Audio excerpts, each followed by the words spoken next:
আসসালামু আলাইকুম প্রিয় বন্ধুরা, আমরা কিন্তু এই মুহূর্তে আছি নুরুল্লাহপুর। এই নুরুল্লাহপুর কিন্তু বিশাল বড় এক মেলা মিলেছে। তো আসলে এখানে প্রতি বছর নেয় বিশাল বড় এক মেলা মিলে। তো আমরা শুরুতেই কিন্তু গেটের কাছ থেকে এগিয়ে যেতে নাই দেখতে পেলাম পাক দরবার শরীফ, নুরুল্লাহপুর পাক দরবার শরীফ। তো এটা হচ্ছে নুরুল্লাহপুর সালাল শাহ পীরে কামেল দরবেশে তার অনুষ্ঠানকে কেন্দ্র করে কিন্তু বড় একটা মেলা মিলে। তো এখানে এসে দেখতে পেলাম বিভিন্ন জায়গা থেকে ভাবুক যে বয়াতিগণ আছে তারা কিন্তু গান গাইতেছে। আর সেই সাথে এরকম সালাল শাহ চিশতি রহমতুল্লাহ আলাইহি এরকম অনেকগুলো দরবার শরীফ দেখতে পাই। তো বিশাল বড় এরিয়া, আর সেই সাথে আবার প্রত্যেকটা দরবার শরীফ কিন্তু এরকম মাদারবাস নাচানো হচ্ছে।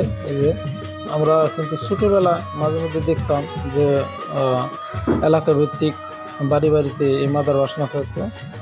আর এটা কিন্তু আমি এখন এই মেলাতে আমি এইটা দেখলাম, এইটাকে কেন্দ্র করেই সম্ভবত এই মেলা মিলে।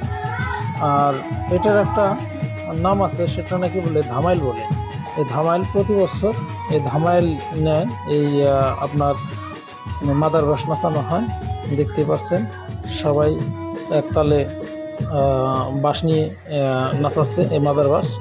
আর মাদারবাস হলো এখানে কিন্তু সাতটা বাস, প্রত্যেকটা ইয়ের মধ্যে আমি কিন্তু এই সাতটা দেখলাম। হয়তো বা এটার আধ্যাত্মিক কোনো কিছু আছে বিদায় হয়তো বা এটা ফুটিয়ে তুলেছে। তো যাই হোক, অতটা আমি জানি না, তো আপনারা হয়তো বা জেনে নেবেন, আমিও জানার চেষ্টা করতেছি। তো সেই সাথে দেখেন এটা কিন্তু এলাকা থেকে মাদারবাস নাচিয়ে কিন্তু তারা আবার ফিরে আসছে। আর এই যে জায়গাটা বেচতেছে মরিয়াম ফুলে থেকে বিভিন্ন ধরনের ওষুধ নাকি এগুলো সব বিক্রি করতেছে এখানে দেখলাম। আর সবচেয়ে আশ্চর্য দেখেন, এখানে কিন্তু অনেক লোকজন শুয়ে আছে। তার পাশে আবার অনেক দূর থেকে যারা যারা আছে ভক্তবৃন্দ, তারা আনন্দ সহিত গান গাচ্ছে, তাদের মনের ভাব প্রকাশ করছে। এখানে এসে দেখতে পেলাম এক পাগলা, মানে খুবই কতক্ষণ পর পর উত্তেজনা হয়ে পড়ছে, মানে রাগে নিজের হাত নিজে কামড়িয়ে ধরছে।